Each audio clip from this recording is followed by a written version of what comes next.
On a frigid December night in 1916, the waters of the Neva River in St. Petersburg accepted a burden that would become the stuff of legend. Wrapped in a carpet and bound with chains, the body of Grigori Rasputin sank beneath the ice. But even death, it seemed, could not easily claim the man known as the Mad Monk of Russia. How had a peasant from Siberia risen to become one of the most powerful and feared men in the Russian Empire? The story begins in the remote Siberian village of Pokrovskoye, where in 1869 a peasant child was born, who would later shake the foundations of Imperial Russia. Young Grigori learned early to manipulate those around him, developing a reputation for clairvoyance and healing that would later serve him well in the corridors of power.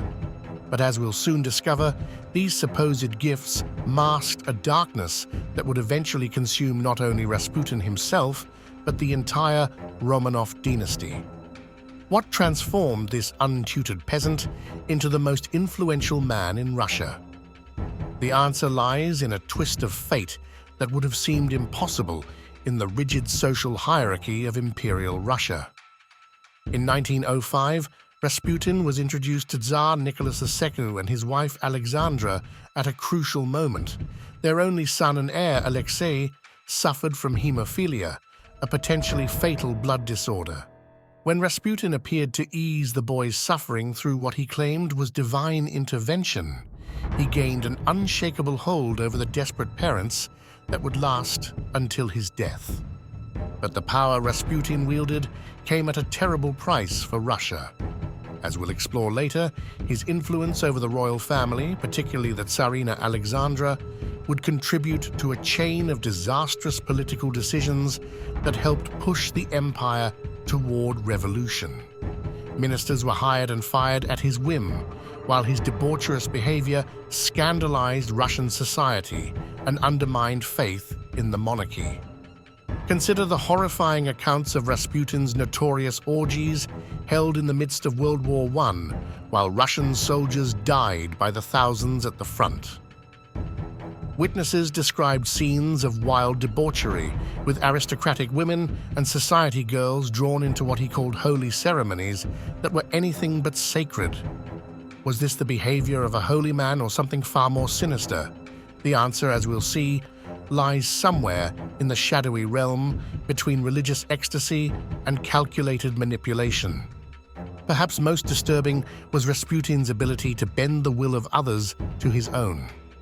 Those who met him described his eyes as hypnotic, seeming to peer into the depths of their souls. Even skeptics found themselves unnerved by his presence.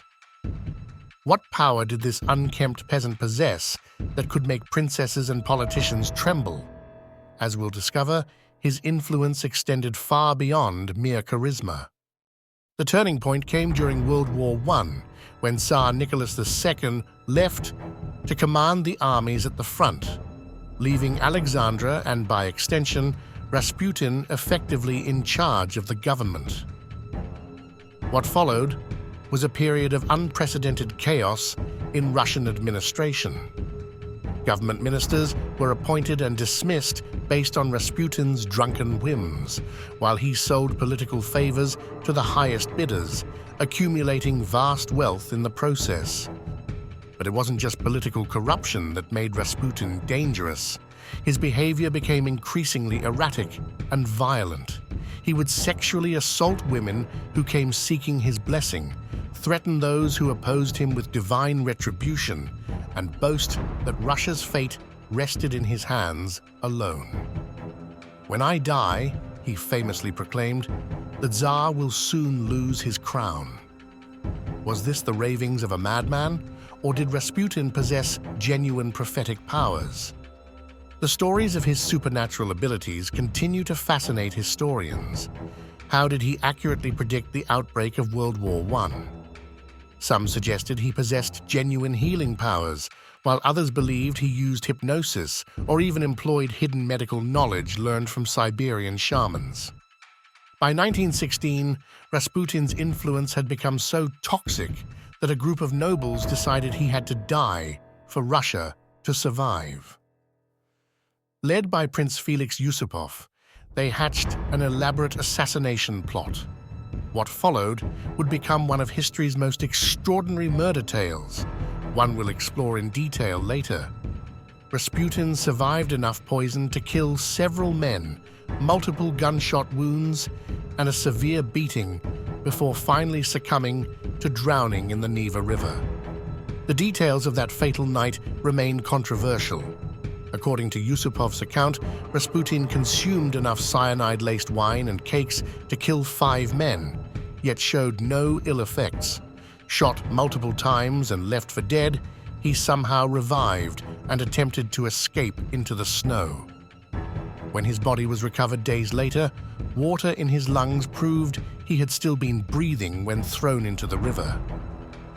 Was this evidence of supernatural powers, or simply the exaggerated tale of his murderers?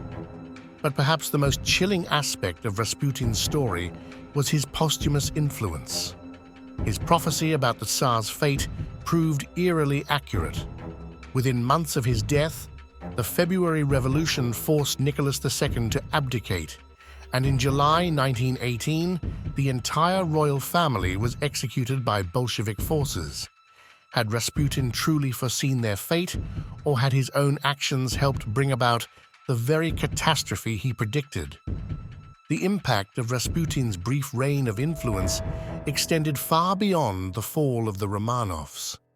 His story became a cautionary tale about the dangers of mixing religion and political power, while his name became synonymous with the corruption and decay that marked the final years of Imperial Russia.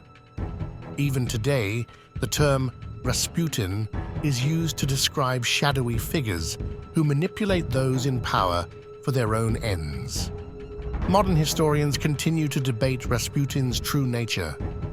Was he a genuine mystic whose powers were misunderstood and feared? A brilliant manipulator who recognized and exploited the weaknesses of a dying political system? Or something in between? A complex figure whose very contradictions made him both powerful and dangerous. As you consider his story, ask yourself, how different might history have been without Rasputin's influence?